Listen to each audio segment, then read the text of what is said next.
고양 시민 여러분, 안녕하십니까? 여러분에게 유익한 정보와 제도를 소개하고 이를 통해 시민의 시정 참여 기회를 제공하고자 발간되는 고양 소식입니다. 고양 시민들께서 더욱 편하게 고양 소식을 접할 수 있도록 영상으로 제작하여 드리고 있습니다. 앞으로도 따뜻한 관심과 응원을 부탁드리겠습니다. 고양 소식지에 관한 문의사항은 031-8075-2093 고양 소식 담당자입니다. 2022년 2월 소식입니다.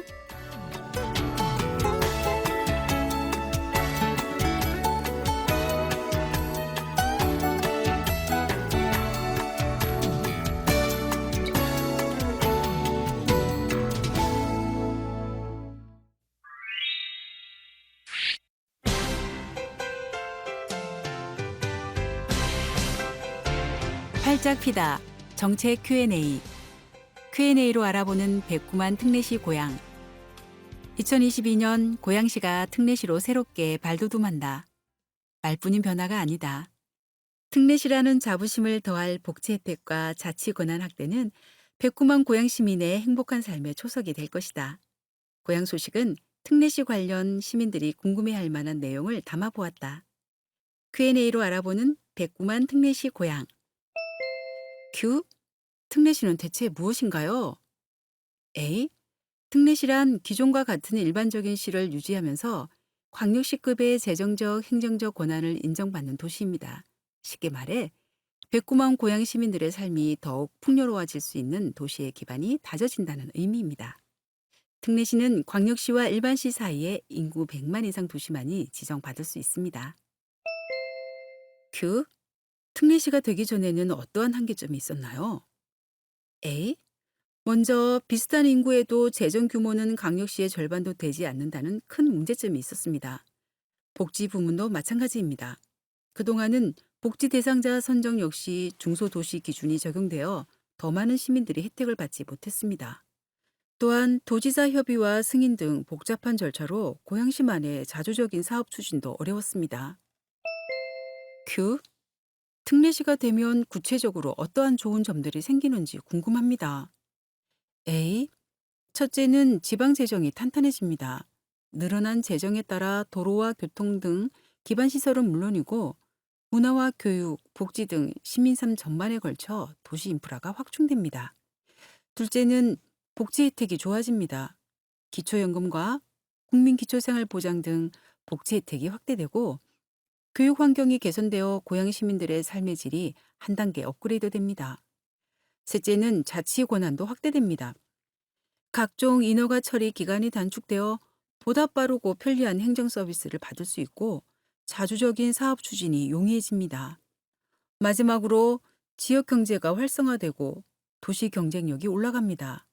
첨단, 관광산업 등 새로운 산업 기반 확충을 통해 일자리가 늘어나고 부가가치 창출 기회가 확대되어 지역 경제가 살아납니다. 이는 결국 우리 고양시의 도시 경쟁력이 한층 더 탄탄해진다는 의미입니다. Q. 특례시가 되면 시민들의 세금도 늘어날까 걱정입니다. A. 그런 걱정은 접어두셔도 됩니다. 특례시가 되어도 시민들의 세금은 오르지 않습니다. 재정 자율권이 점차적으로 높아져서 우리 고양시를 위해 쓰이는 예산이 늘어나게 됩니다. 이러한 재정 수입의 증가는 시민을 위한 다양한 정책을 펼칠 수 있는 기회가 됩니다.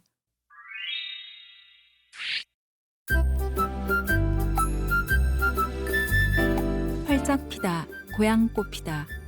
시민의 목소리를 담는 민원 서비스, 응답하라 고양시. 이제 민원 서비스를 이용할 때 멀리 방문하거나 오랜 시간 대기하지 않아도 된다. 고양시는 현장 민원실과 민원 콜센터 등을 통해 질 높은 행정 서비스를 제공하고 있다. 언제 어디서나 쉽게 이용 가능한 온오프라인 소통 플랫폼을 만나보자. 접근성 높인 현장 민원실.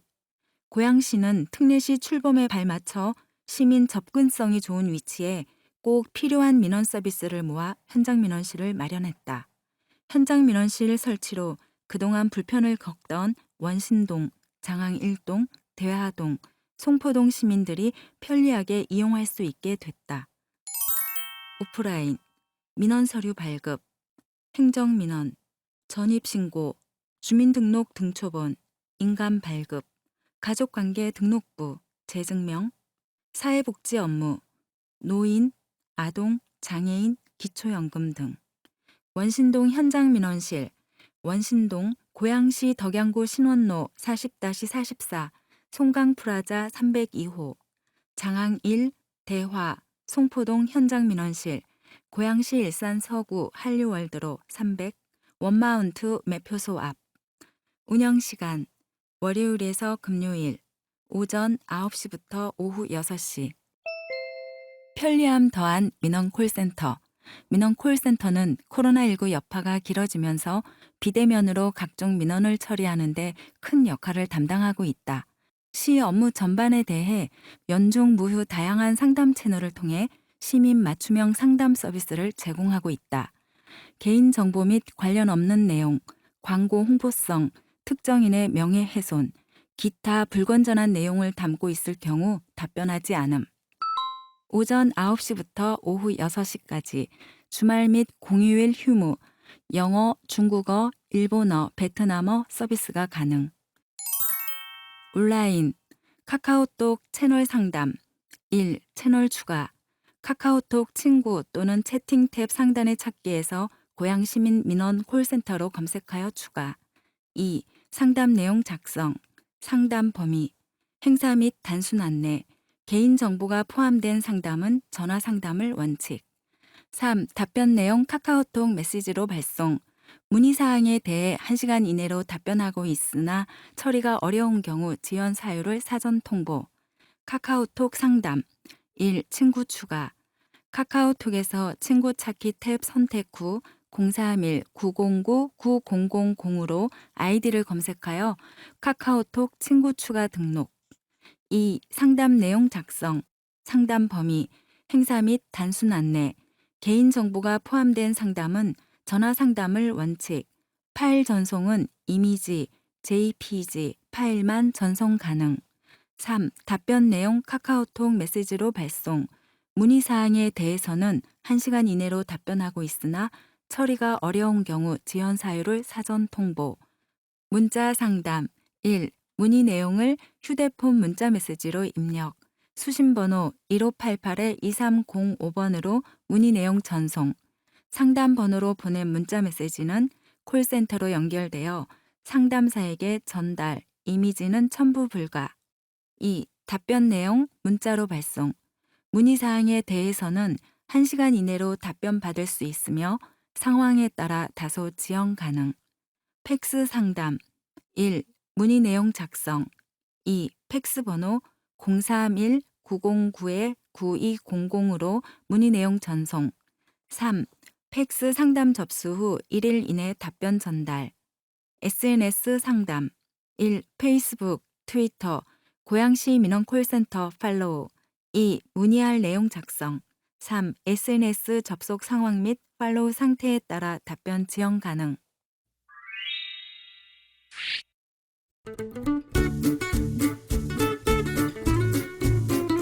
웃음 꽃피다. 라이브 앤 라이프. 원하는 건 다 이 땅. 원당 시장. 전통시장은 언제나 활력 넘치고 정겨운 추억을 선물한다. 화려하진 않지만 언제나 정감 어린 사람 냄새로 가득하다. 물건값을 깎아달라는 할머니의 끈적진 요구에 허허 웃으며 두 손 들어버린 상인의 후한 인심, 따스한 정도 느낄 수 있다. 신선한 식재료와 각종 먹거리는 물론 사람과 이야기가 공존하는 원당시장을 탐방해 본다. 작지만 알찬 전통시장. 고양시 3대 전통시장 중 하나인 원당시장은 1986년 골목을 중심으로 자연스럽게 상권이 형성되면서 1990년대 전성기를 맞이했다. 100여 개의 점포가 옹기종기 모인 작은 전통시장이지만 단골 손님의 발길을 이끄는 노포와 반찬, 떡, 식재료, 생활용품 등 다채로운 상점들은 원당시장의 전통을 이어가는 저력이 되고 있다. 꽃의 도시 고양시답게 향기로운 꽃냄 가득한 화훼 상점도 골목골목 마주할 수 있다. 즉석 식품과 여러 반찬을 판매하는 가게가 특히 사랑받고 있다.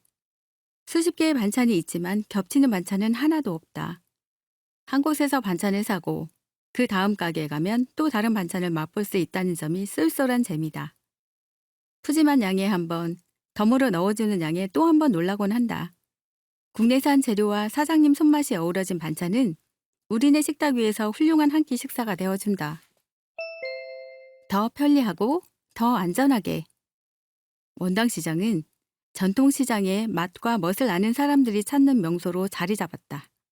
이제는 시장 중앙통로 정비, 배달 서비스 개시, 쾌적한 환경 조성이 진행되어 변화의 모습이 눈에 띈다. 지난해 2월에 조성된 고객 쉼터는 마을의 사랑방 역할도 한다. 이용객이 편안하게 쉴 수 있는 휴게 공간과 카페, 문화공간, 교육장 등이 마련됐다. 교육장에서는 주민 평생교육, 마을 활동과 양성을 위한 마을 공동체 교육, 주민 동아리 지원 등을 진행할 계획이다. 또한 시민들의 쾌적한 이용을 위해 지난해 6월 빗물바지 보강공사와 방수공사 등을 실시해 불편함을 해소했다. 이와 함께 원당시장의 화재 발생 시 소방서로 자동 통보되는 화재 알림 시설을 구축해 상인과 이용객의 안전도 확보했다. 보이는 대로 원하는 만큼. 원당시장은 먹거리의 천국이다. 현장에서 즐기는 즉석 음식이 다양하고 현대인들의 풍성한 식탁을 완성하는 반조리 식품과 신선한 재료들이 가득하다. 천국의 문은 일문에서 바로 시작된다. 추운 날 손을 녹여주고 출출한 배를 채워주는 어묵을 시장으로 발걸음을 늦추는 먹거리의 행렬이 이어진다. 수산물 코너에서는 싱싱한 식재료를 바닥에 깔아놓은 뒤 파격적인 가격에 내놓곤 한다. 명절이 되면 원당시장의 활기는 배가 된다. 제사상의 음식들을 직접 하기보다는 구매하는 사람들이 늘면서 원당시장을 찾는 사람들이 더욱 많아진 것이다. 원당시장의 장점은 원하는 만큼 음식을 살 수 있다는 점이다. 전집에서도 원하는 전을 골라 담은 다음 그 그릇을 저울에 재고 정해진 가격을 내면 된다. 자신이 원하는 만큼만 구입하기 때문에 남기는 경우도 적을 뿐더러 좋아하는 종류만 사도 돼서 반응이 좋다. 전뿐만 아니라 떡, 과일 역시 집집마다 무게당 가격을 매겨 자신이 원하는 만큼 구입할 수 있다. 코로나19로 활력을 점점 잃어가는 요즘, 작지만 알찬 시장에서 따뜻한 온기를 느끼며 시장 한 바퀴 둘러보자. 시장을 찾는 반가운 발걸음 속에서 원당시장은 사람 소리 나는 곳으로 변하고 있다.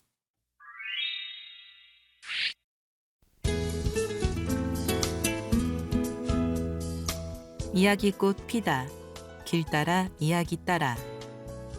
정발산 둘레길 같이 걸을까요?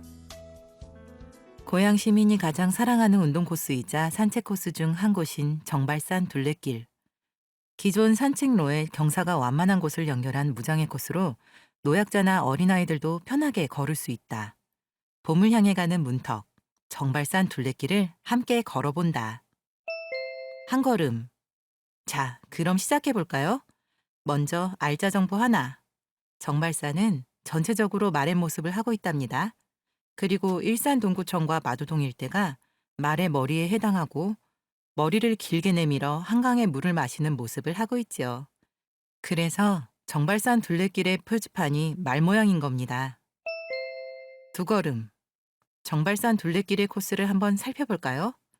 정발산을 둘러싸고 있는 명소가 눈에 띄네요. 유아숲 체험원, 김대중 대통령 사저기념관부터 생태학습원, 마두도서관, 평심루 등 다양한 볼거리와 실거리를 만날 수 있답니다. 세 걸음. 호젓한 분위기의 정발산 둘레길로 접어듭니다. 고향 시민들에게 가장 많은 사랑을 받는 정발산. 비가 오는데도 불구하고 시민들이 정발산 둘레길을 찾고 있습니다. 야트막한 산길을 걸으며 느끼는 자연의 향취. 역시 고향은 자연 친화적, 시민 친화적 도시네요. 네 걸음. 저기 사제정이 보입니다. 사제정은 조선 중기 대표적인 목민관이자 청백리이며 대학자인 사제 김정국 선생의 호를 따서 부여한 명칭이라고 합니다. 사제 선생은 고향 파련의 한 분으로 정발산 기슭인 이곳에서 약 20년간 은휘정이라는 정자와 육무당이라는 강학당을 짓고 추만 정지훈 선생 등 수많은 후학들을 양성했습니다. 5걸음. 정발산 둘레길은 기존 산책로에 경사가 완만한 곳을 연결하는 무장의 길로 조성되어 더욱 의미가 큽니다. 무장의 길은 시각장애인 등 바깥 활동이 어려운 분들도 어렵지 않고 산책을 즐길 수 있도록 조성된 친절한 길입니다. 새로운 봄으로 가는 길목인 2월, 정발산 둘레길을 걸으며 삶의 여유를 즐겨보는 것은 어떨까요?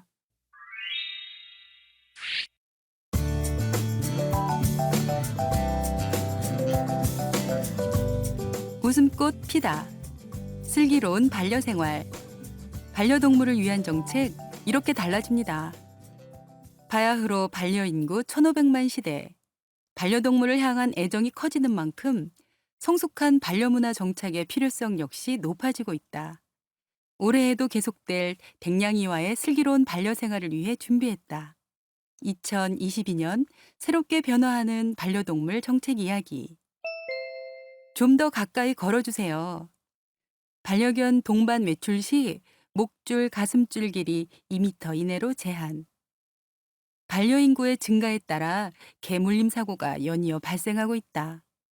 사고의 대부분은 예상하지 못한 반려견의 공격성으로 인해 발생했으며 목줄, 가슴줄을 하지 않은 경우가 많아 제어 또한 쉽지 않았다. 이러한 위험 상황을 방지하기 위해 올해부터는 반려견과 함께 외출할 때 목줄이나 가슴줄의 길이를 2m로 제한하는 정책이 시행된다. 기준이 된 2m는 보호자가 반려견을 신속하게 그리고 충분하게 제어할 수 있는 길이다. 안전의식 강화를 통해 반려견이 이웃과 함께 안전하게 살아갈 수 있는 문화가 조성되길 기대해본다. 애견 미용실에도 CCTV가 설치됩니다. 애견 미용실 CCTV 설치 의무화. 최근 동물 미용업계의 동물 학대가 언론에 보도되며 많은 질타를 받았다. 부주의한 미용과 학대로 인해 동물이 크고 작은 상처를 입기도 하고 동물 공격성으로 인해 미용사가 다치는 일도 빈번했다. 때문에 보호자와 미용실 사이의 분쟁도 지속해서 발생하고 있지만 CCTV가 설치되어 있지 않은 애견 미용실은 책임 소재를 두고 서로의 주장이 대립할 수밖에 없었다. 이러한 문제를 보완하기 위해 올해부터는 애견 미용실에 CCTV 설치를 의무화하고 동물을 향한 고의적 학대를 방지, 분쟁의 책임 소재를 가리겠다는 방침이다. 국가공인 자격증이 신설됐어요. 제1회 동물보건사 자격시험 시행. 올해부터 동물보건사 자격시험 제도가 본격 시행된다. 기존 민간단체에서 부여하던 동물간호 관련 자격증을 국가공인 자격증으로 변경하고 직업의 전문성과 안정성을 높이기 위해 만들어진 제도다. 동물보건사는 동물병원에서 수의사 지도 아래 동물간호 또는 진료보조 업무에 종사하는 직업을 이야기한다. 동물보건사가 되려면 농림축산식품부 장관의 평가 인증을 받은 전문대학 등을 졸업하고 자격시험에 응시해 합격해야 한다. 첫 시험은 오는 2월 27일 일산 킨텍스에서 진행될 예정이다.